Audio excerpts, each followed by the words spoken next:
ನಾನು ನನ್ನಿಂದ ನನ್ನವರೆಲ್ಲರೂ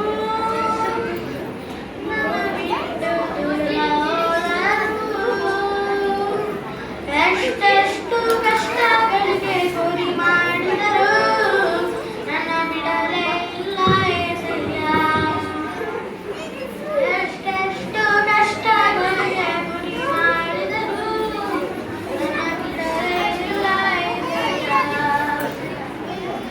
ನೀನು ಇಲ್ಲದೆ ನಾನು ಈ ಲೋಕದಲ್ಲಿ ಬದುಕಲಾರೆನು. ನೀನು ಇಲ್ಲದೆ ನಾನು ಈ ಲೋಕದಲ್ಲಿ ಬದುಕಲಾರೆನು. ನಿನ್ನ ಪ್ರೇಮದಿ ಈ ಕಂಡು ಕ್ಷಮಿಸಿದಂತ ನನ್ನ ಏಸಯ್ಯ. ನಿನ್ನ ಪ್ರೇಮ